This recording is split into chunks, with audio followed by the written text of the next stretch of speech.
right there.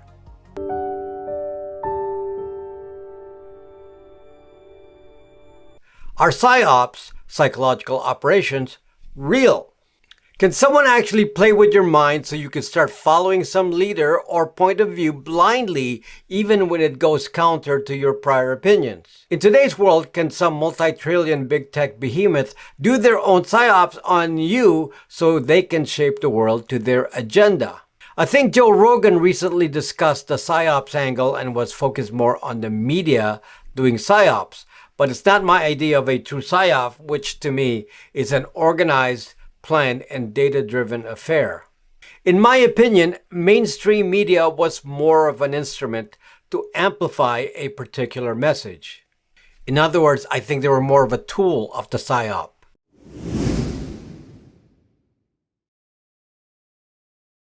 Of course, psyops are not a new thing. This term is typically associated with three-letter agencies. Today, places with the most harsh political conditions like North Korea, Iran, Afghanistan, China, Venezuela, Cuba, and so on are places where information flow is extremely controlled.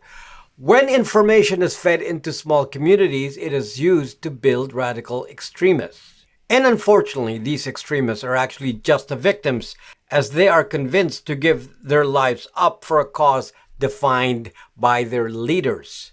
Whether it be the kamikaze pilots of World War II or the Islamic suicide bombers of today, nothing has really changed.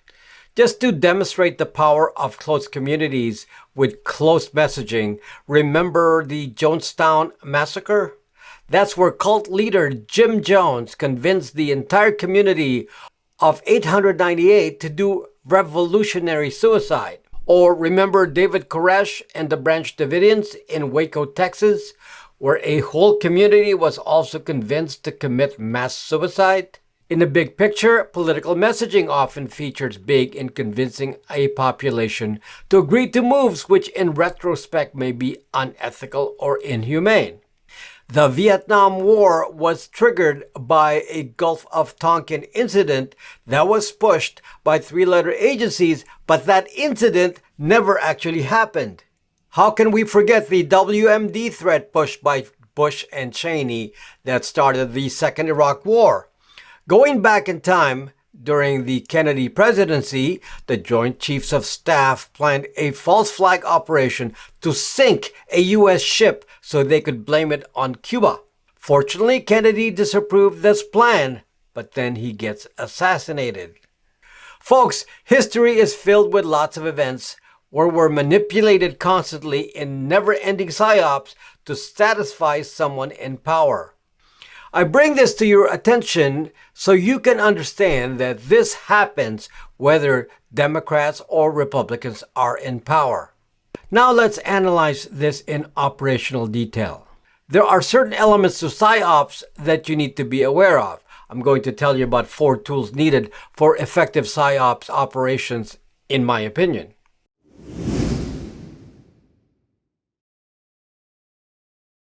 First, there are psychological techniques that have been learned in the past to trigger people to do certain things they didn't originally intend to do. In benign settings, a salesperson does a semi-psy-op on you to get you to buy a product. For example, a well-understood sales technique is to make a closing pitch and then stay silent. The emotional pressure is built up from that silence, and that elicits a response. When someone is selling you a car, pay attention to these little details because it is something the salespeople are trained in. There are many of these triggers that are known that can cause people to gravitate towards an argument. Other examples are the manipulation of fear.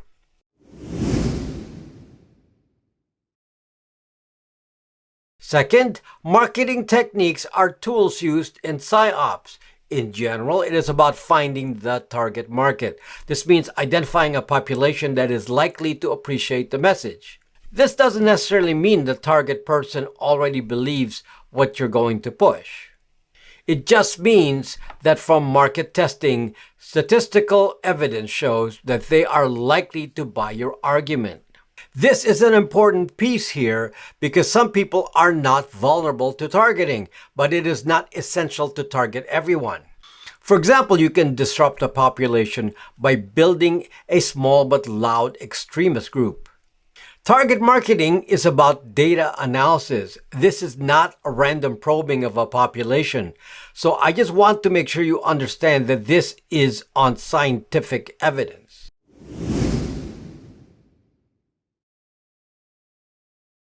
Third, the message has to stand out so you hear it often. Advertisers know that they have to hit you X number of times with an ad before it sticks. This X could be 7 times or 20 times. The point is, it's a measurable value based on statistics. So part of the control of the message is to do message amplification and message suppression, meaning censorship. I explained these two concepts in my mind control video. And this then hones the message to reach the target party. Be aware that targeting means that the identities of this population has to be known for the message to be sent.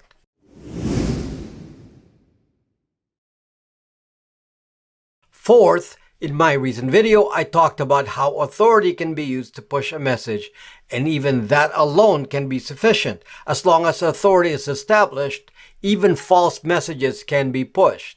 This is because most people are compliant by nature. This is a self-defense mechanism. During the pandemic, did you believe all the official messaging to be true?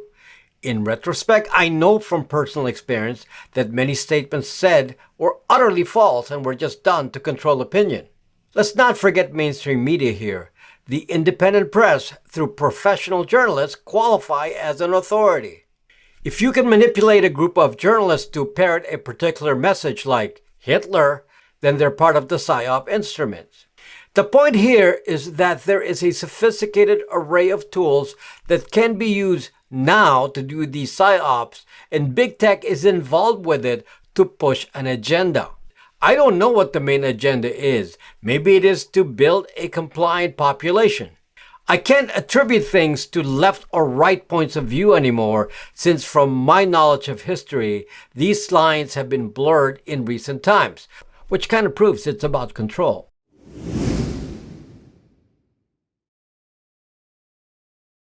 Just to make this very clear, in order for any psy-ops to work, they need data. So the organizations to fear are the ones with clear possession of your data.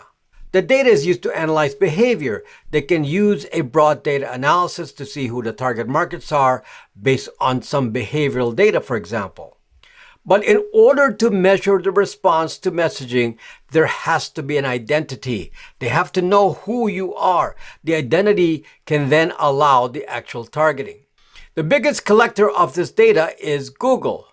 There's no doubt about this. The next biggest collector is Facebook. But do not exclude the capabilities of Apple and Microsoft as well, and I will address them in future videos. Those of you who are known to Google and known to Facebook intimately are known targets, and the most vulnerable of you will be controlled with fake messaging.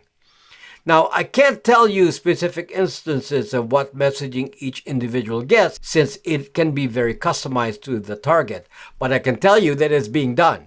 Also, if you're a target, don't expect that you're being triggered to go outside your political world. Maybe you're just being pushed to radicalized behavior because it makes you stand out, or your weirdness becomes an instrument of influence to turn off others.